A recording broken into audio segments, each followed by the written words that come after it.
В эфире информационная программа «Итоги дня». С вами Марфирина Алексеева. Приветствую. Озвучу основные темы уходящего дня. Айсен Николаев в День российской печати провел встречу с военкорами. Каждому были вручены уникальные подарки. Консервы местного производства начнут поставлять в арктические районы республики. О строительстве цеха и что в нем будут изготавливать. 100 лет Якутии, 100 тысяч новым ее жителям. О целевом капитале «Дети столетия». Юные якутяне выступили на сцене международного фестиваля «Рождественская звезда» в Москве. Своим выступлением они поразили не только жюри, но и всех зрителей. Живописные горные реки, извилистые лесные дороги, венкийские тропы и заснеженные дюны. В одном путешествии по Южной Якутии. Расскажем о зимнем туре. Айсен Николаев в День российской печати провел встречу с самыми самоотверженными работниками СМИ Якутии и военкорами. В этом году их ряды пополнились новыми операторами и корреспондентами, доведя общее их количество в республике до 17. Глава высоко оценил вклад военных корреспондентов в освещении происходящих действий в зоне СВО. Каждому из них были вручены уникальные подарки – якутские ножи. Буквально с самого начала, с 2022 года, наша республика максимально, скажем так, вклинилась в информационную борьбу, потому что та система, как мы помним, дезинформации, которая была у нас в начале 2022 года, она была просто ужасной, ужасающей. И благодаря нашим коллегам, военкорам, благодаря той системе, которая была построена, мы практически отбили эту систему. Сейчас люди видят буквально благодаря нашим ребятам, сотрудникам средств массовой информации, которые выезжают, видят, как на самом деле дела обстоят, как продвигаются наши войска. Ну, конечно же, без прикрас говорят и о проблемах, и о том, что существует на самом деле. Такая информация на сегодня нужна. Чествовали лучших. Журналисты республиканских СМИ в центре внимания. В День российской печати работники отрасли средств массовой информации и печатного дела получили награды за свой труд и профессионализм. Обо всем подробнее далее в сюжете. Лучшие представители журналистики, редакторы и издатели, которые внесли значительный вклад в развитие отрасли, собрались на торжественной церемонии награждения в самом сердце столицы. На сегодняшний день по всей стране насчитывается уже более 62 тысяч зарегистрированных СМИ, как печатных, так и цифровых. Якутия по многим показателям в числе лидеров среди регионов России. Выпускаемый объем информации очень большой. Очень быстро нужно всем работать уже сейчас в социальных сетях. Новости разлетаются буквально со скоростью, я не знаю, света, наверное, уже сейчас, да. И все это мы претворяем в жизнь. Нагрудные знаки, почетные грамоты и благодарственные письма нашли своих хозяев. Почетное звание заслуженного журналиста Якутии присвоили главному редактору газеты «Якутия» Матрёне Кондратьевой. В сфере журналистики я работаю 36-й год. Вот уже 2-й год возглавляю газету «Якутия». И безмерно горжусь этим, потому что в нашей газете работали самые, наверное, известные журналисты, мастера пера. И сейчас у нас тоже замечательный коллектив. У нас очень много проектов интересных, и мы продолжаем свою работу. Помимо государственных наград Якутии, представителям СМИ вручили ведомственные награды. Поздравляю всех своих коллег с Днем российской печати. Новость, на мой взгляд, должна быть оперативной, достоверной, объективной, беспристрастной. И желаю своим коллегам острого пера, побольше позитивных информационных поводов. День печати в России – праздник с историей. 13 января 1703 года в свет вышла первая газета «Ведомости». С того момента и начали поздравлять работников СМИ. Во все времена корреспонденты оказывались в самой гуще событий. Менялись форматы подачи информации, но главным остается достоверность, качество и оперативность. Журналистика меняется. Так же, как и меняется наша страна. Хотелось бы, наоборот, чтобы менялась эта оценка нашего труда. Чтобы наших молодых коллег, которые сейчас работают, оценивали по их достоинству. Чтобы зарплата, наконец, выросла, и чтобы все были довольны, чтобы наши кадры никуда от нас не уходили. Сегодня в республике свыше 200 СМИ и более 1000 членов Союза журналистов Якутии. И в том, что о достижениях знают в отдаленных уголках Якутии, в стране и в мире, заслуга якутских работников СМИ. Даяна Федорова, Джилстайн Накентьев, Якутск. Союз журналистов Якутии подвел итоги ежегодного конкурса лучших журналистических работ по итогам 2024 года. Торжественное вручение дипломов лауреатам состоялось в День российской печати. Самыми престижными наградами конкурса являются премии «Золотое перо» и «Золотой микрофон». В этом году высшие профессиональные премии Республики «Золотое перо» удостоена корреспондент Якутии Дейли Ирина Романова. А обладателем «Золотого микрофона» среди тележурналистов редактор дирекции эфирного вещания НВК «Саха» Евгения Арьянова. Определены победители и в других номинациях, таких как «Дебют года», «Издание года» и «Телепроект года».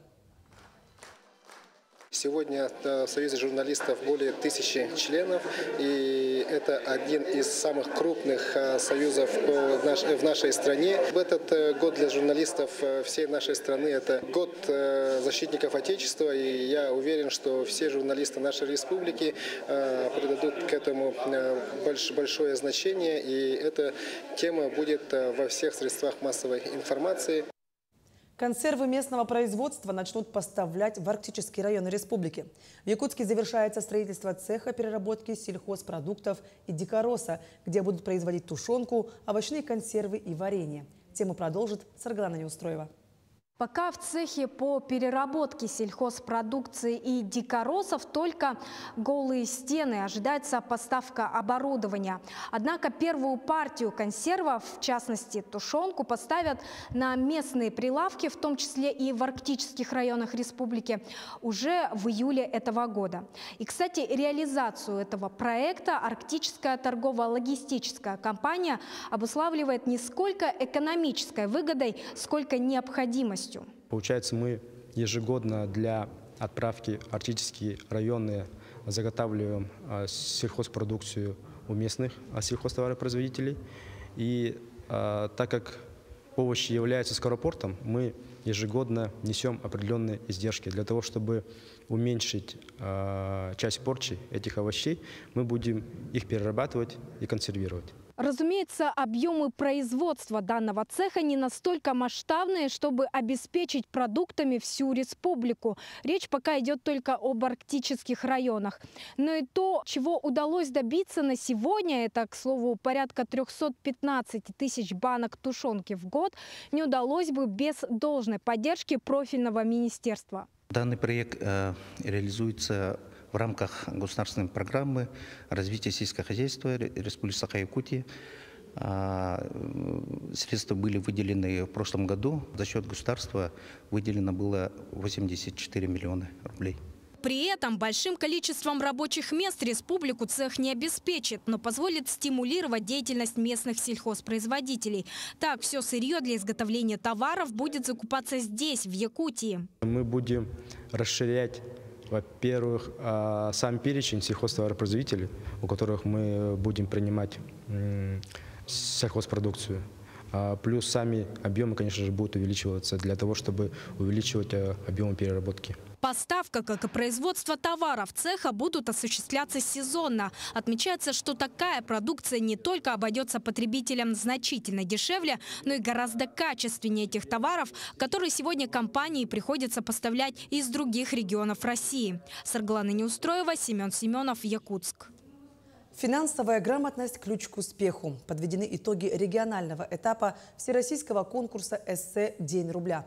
По словам организаторов, конкурс призван повысить уровень знаний участников об истории и развитии российской финансовой системы, воспитать чувство патриотизма у подрастающего поколения.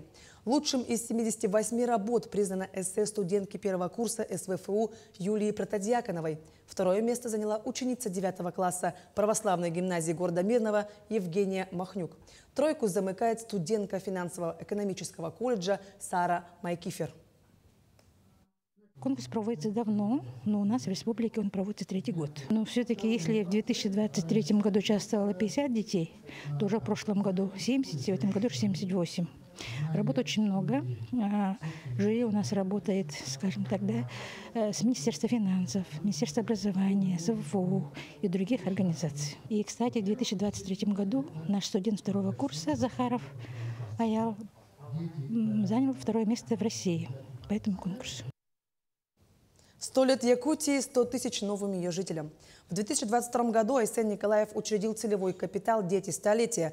В начале 2023 года глава объявил о продлении действия капитала. Поговорила о промежуточных итогах работы данной меры поддержки Вероника Таюрская. В 2022 году наша республика отпраздновала 100-летие со дня принятия Декларации об автономии ЯССР. Тогда был принят ряд мер, направленных на поддержку семей с детьми. Среди них и целевой капитал «Дети столетия». По решению главы республики Айсена Николаева его срок действия был продлен до 31 декабря 2027 года. В прошлом году средствами капитала распорядилось более 15 тысяч семей.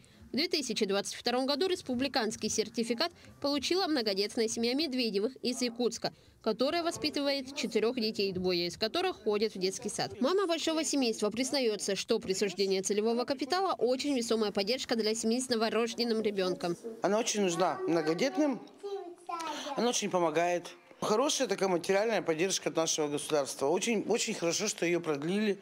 Она очень много кому поможет, я думаю, в дальнейшем, потому что спектр ее, здесь можно потратить много на что. Мы потратили ее, на тот момент была единовременная выплата с нее 30 тысяч, мы купили коляску на младшую дочку, а оставшиеся мы улучшили жилищные условия, сделали ремонт непосредственно в комнате для девочек. Целевой капитал «Дети столетия» назначается без заявления всем детям, рожденным и усыновленным в период с 1 января 2022 года по 31 декабря 2027 года.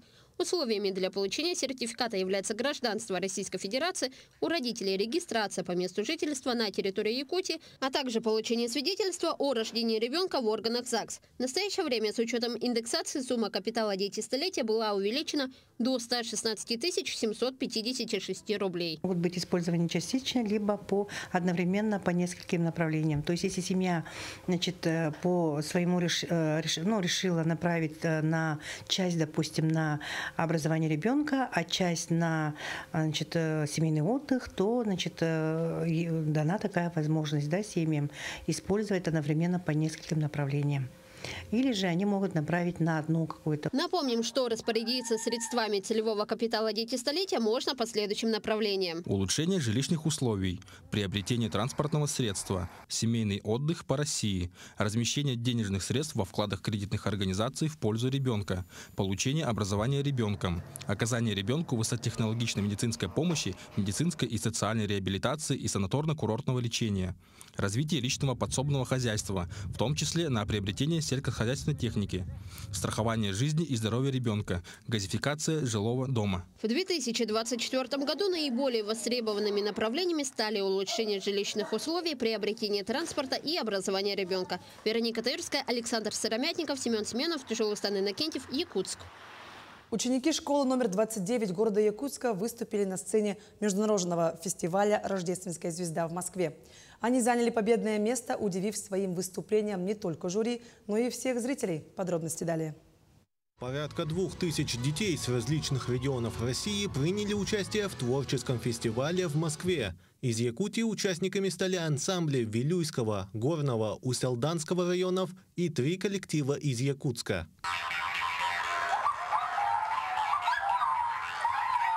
Одетые в украшенные национальные наряды, дети слаженно играют на хамусе, исполняя завораживающую мелодию. Они воспитанники 29-й школы, а также участники детского ансамбля «Кескиль». Дети готовились 3 месяца и на большой сцене представили полноту якутского фольклора.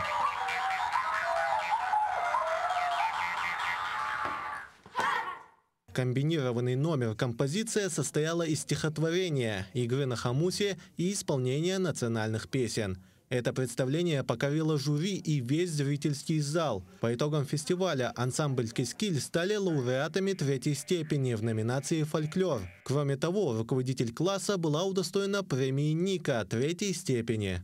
Дети играют с удовольствием. Им прямо нравится это звучание хамуса. Выступили отлично. как артисты вышли, стали, все поминутно, все как будто бы как положено. Я очень рада за них, была очень довольна ими. Жюри нас, конечно, очень сказали, что это класс. Если класс и не ансамбль, то виртуозно играли.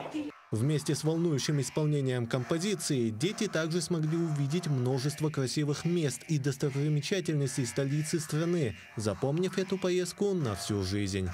Мне больше всего понравилось, как они украсили все гирляндами. Было очень красиво. Звук у хамуса очень приятный. Уши расслабляет. Мне очень понравился этот конкурс. Там было много детей из разных городов. Когда мы выступали, я немного волновался. Класс участников ансамбля является русскоязычным, поэтому Надеждой Семеновой и был создан ансамбль, чтобы сквозь историю и культуру обучить детей их родному языку. Почти дети не только понимают, но в наше время обычно. Несколько детей только говорят на якутском языке, но хотелось бы, чтобы дети знали свой язык якутский и любили вот фольклор, якутский фольклор. Ансамбль и дальше будет радовать всех своими выступлениями, а дети продолжат изучать национальную историю своей родины. Уже сейчас они готовят следующую композицию, посвященную 80-летию Великой Победы. Тимур Калмогоров, Станислав Потапов, Якутск. Музыкант симфонического оркестра Большого театра Иван Кокорин обрел популярность в соцсетях благодаря необычной и яркой игре на бубне. Об истории любви к ударным инструментам музыканта в следующем материале. Родители Ивана изначально отправили его в музыкальную школу на вокал, но по программе учебного заведения необходимо было выбрать и инструмент. У мальчика в то время была проблема с рукой. Один из пальцев плохо разгибался, поэтому родители отдали предпочтение ударным. Не просто так, наверное, все тоже как-то предопределено в этом плане. Так что вот поэтому... А тут, когда я взял инструмент и вышел на сцену, произошел симбиоз, и все, я понял, что это моя любовь ударная. В состав симфонического оркестра Главного театра страны Кокорин попал в возрасте 22 лет в 2016 году, выиграв конкурс из 25 человек на одно место. Когда новогодний сезон «Щелкунчика» уже начался, артист выложил первое видео, на котором он играет партию «Кастанет» из испанского танца. И дальше уже начал играть на бубне, потому что очень много Чайковский написал бубна в «Щелкунчике», так что поэтому... А так огромное количество и кастанет, и бубны, и треугольники, и ксилофон, и маримбы, и брафон, и литавры, и малый барабан, и куча перкуссий. Так что тут заостряться на чем-то одном я его не выбирал, просто это один из любимых инструментов. Кокорин уверен, что особой манере игры на ударных инструментах нельзя научиться. Необходимо чувствовать музыку душой и сердцем. Нет каких-то фишек, каких-то приколов, таких прям, которые заучены, и это будет смотреться не так. Я сам никогда не повторяю какие-то вещи, потому что, когда звучит музыка, я просто своим телом и душой чувствую какой-то вот момент. В дальнейшем Кокорин планирует продолжать работу с ансамблем Drum Art Music и в оркестре Большого театра, а также работает над выпуском альбома музыки для фортепиано. Якутяне, проживающие за пределами республики, традиционно встречают якутский Новый год, собираясь вместе на площадях и скверах по всей России. Так, в Москве наши земляки встретили 2025 год по якутскому времени флешмобом и осохаем. А в Калининграде общественная организация «Земляки Саха» организовала праздничную встречу на главной городской площади – Площади Победы. С новогодними праздниками от имени жителей Якутии волонтеры поздравили и участников СВО, проходящих лечение в военных госпиталях в рамках благотворительной акции «Побеждай добром». Предложила в группу просто собраться, встретиться и встретить Новый год по якутскому времени. Отозвалось очень много участников. Мы тут станцевали наш традиционный танец «Узоры» в нашем наряде якутском. Станцевали осохой и поздравили всех наших жителей нашего района с Новым годом. Общество ветеранов Ленска собралось на новогодний вечер. Организовано мероприятие было представителями Народного фронта. В процессе празднования члены общества подвели итоги года и обсудили подготовку к 80-летию Победы. Раз, два,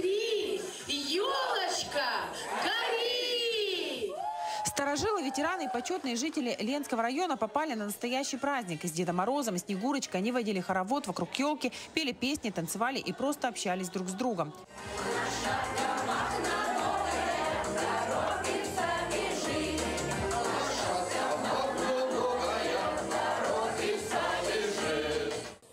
Организовано торжество было Советом ветеранов. Спонсорами выступили представители Народного фронта. На встрече председатель Совета ветеранов подвела итоги уходящего года и рассказала о планах на нынешний. Дни России, как уроки мужества, будем так говорить. Вот у нас уже наступает освобождение Ленинграда от блокады. 2 февраля Сталинградская битва. Вот. Дальше у нас идет в этом 23 февраля День защитников Отечества и так далее. И на весну мы запланировали посадить аллею. Присутствовали на торжестве и власти. Глава района поздравил собравшихся с Новым годом. Отметил, что в этот день здесь собрались его наставники, учителя, которые до сих пор полны энергии и бодры духом. Это те качества, которыми почетные жители просто обязаны поделиться с подрастающим поколением. Этот год мы обозначили год патриотического воспитания в Ленском районе. И, конечно же, и вас, как старожил, как тех людей, которые были у истоков становления как района, так и города. И в целом социальной политики, конечно же, будем активно привлекать в этом году на наши мероприятия. Все гости желали ветеранам здоровья и долгих лет жизни. Также отмечали, что каждый из присутствующих внес большой вклад в развитие Ленского района. Встреча проходила очень душевно. Перед гостями выступали творческие коллективы города. В завершении мероприятия ветераны были награждены грамотами и благодарностями. Светлана Балеева, Виталий Андреев, Ленск. Живописные горные реки, извилистые лесные дороги, эвенкийские тропы и заснеженные дюны. В одном путешествии по Южной Якутии. В Нюрнбергском районе на снегоходных трассах можно увидеть самые сокровенные места природы. Наши коллеги приняли участие в одном из зимних туров, о чем и расскажут в следующем сюжете. Итак, у нас сегодня будет инструктаж специально для гостей из Москвы. Павел, смотри. Снегоход заводится. Поднимаем кнопку «Старт» вверх. Зажигается, включается дисплей и нажимаем желтую кнопку «Старт». Здесь элементарно, ничего сложного нет. Каждый член большой команды получает инструктаж перед выездом, а также при необходимости экипировку. Все для того, чтобы все участники чувствовали себя комфортно. Сегодня здесь все настроены получить самые яркие эмоции в топовом туре компании «Сахаслед» под названием «Веселый Хаардах».